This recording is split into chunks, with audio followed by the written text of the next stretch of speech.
नमस्कार दोस्तों, आप देख रहे हैं हमारा लोकप्रिय चैनल लेन देन न्यूज़ और मैं हूं आपका दोस्त दिनेश महेश्वरी। दोस्तों, इस वीडियो में हम आपको सोयाबीन की बुआई के आंकड़े दे रहे हैं, साथ ही सोयाबीन के निर्यात के अनुमान भी हम आपको इस वीडियो में बता रहे हैं। तो दोस्तों, अगर आप इस चैनल पर नए हैं तो सबसे पहले आप हमारे चैनल लेन देन न्यूज़ को सब्सक्राइब कीजिए ताकि नया वीडियो आपको सबसे पहले मिल सके। तो लीजिए दोस्तों, सुनिए सोयाबीन की यह रिपोर्ट।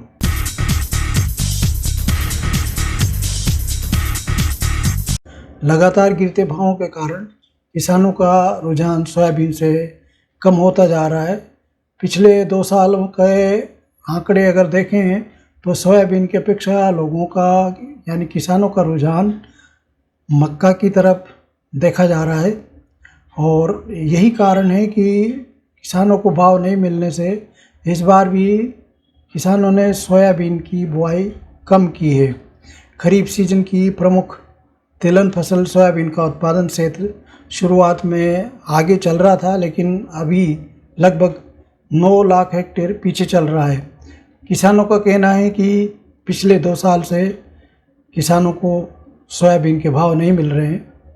मध्य प्रदेश और राजस्थान में मानसून की अच्छी बारिश हुई है, जबकि महाराष्ट्र और कर्नाटक में भी बारिश अच्छी बताई जा रही है। राजस्थान में सोयाबीन एकमात्र प्रमुख खरीफ फसल है जिसके रकबे में गिरावट देखी जा रही है, जबकि अन्य फसलों की बुआई में वृद्धि हुई है।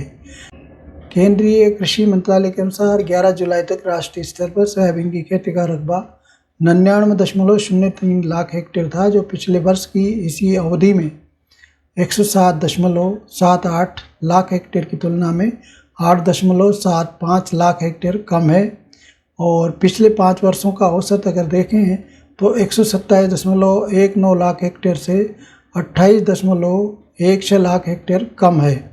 हालांकि बुआई में भी कुछ समय बाकी है और सरकार ने सोयाबीन का न्यूनतम समर्थन मूल्य 436 रुपये बढ़ाकर 2024-25 के 4,892 रुपये प्रति क्विंटल से 2025-26 के सीजन के लिए 5,328 रुपये कर दिया है। लेकिन मौजूदा कम बाजार भाव इसकी खेती के प्रति किसानों में उत्साह कम कर रहे हैं।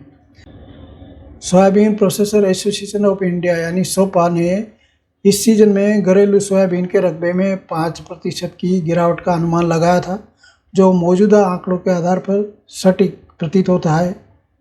तीसरे सबसे बड़े सोयाबीन उत्पादक राज्य राजस्थान में पिछले साल के 10.25 लाख हेक्टेयर से घटकर इस साल 9.30 लाख हेक्टेयर रह गया है। महाराष्ट्र के कुछ हिस्सों में भी बुआई कम देखी जा रही है। दूसरी ओर अन्य तिलहन फसलों में बढ़ोतरी देखी जा रही है। कृषि मंत्रालय के अनुसार मूंगफली का रकबा 28.05 लाख हेक्टेयर से बढ़कर 33 लाख हेक्टेयर, तिल का रकबा 3.12 लाख हेक्टेयर से बढ़कर 4.48 लाख हेक्टेयर और अरंडी का रकबा 5,000 हेक्टेयर से बढ़कर 24,000 हेक्टेयर तक पहुंच गया है। सूरजमुखी का रकबा भी लगभग 48,000 से 39,000 हेक्टेयर पर स्थिर बना हुआ है, जबकि नाइजर सीड में भी गिरावट देखी गई है। बुआई अभी जारी है, इसलिए खरीफ सीजन के दौरान तिलहन के कुल रकबे में धीरे धीरे सुधार की संभावना बनी हुई है। अब हम बात करें सोयाबीन के निर्यात की, तो soybean processor association of India यानी सोपा के आंकड़ों से पता चलता है कि जून 2024 के मुकाबले जून 2025 में भारत से सोया मील का निर्यात 29% घटकर 97,000 टन पर अटक गया।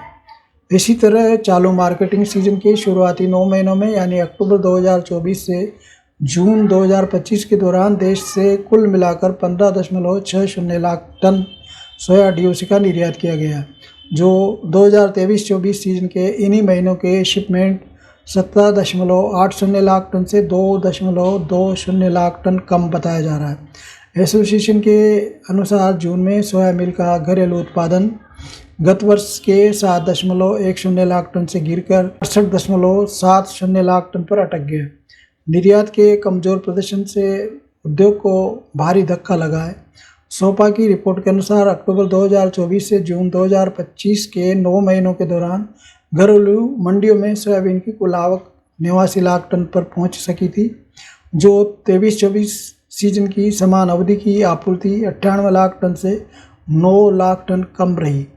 तो दोस्तों ये थी सोयाबीन की अभी तक की रिपोर्ट। ये वीडियो कैसा लगा?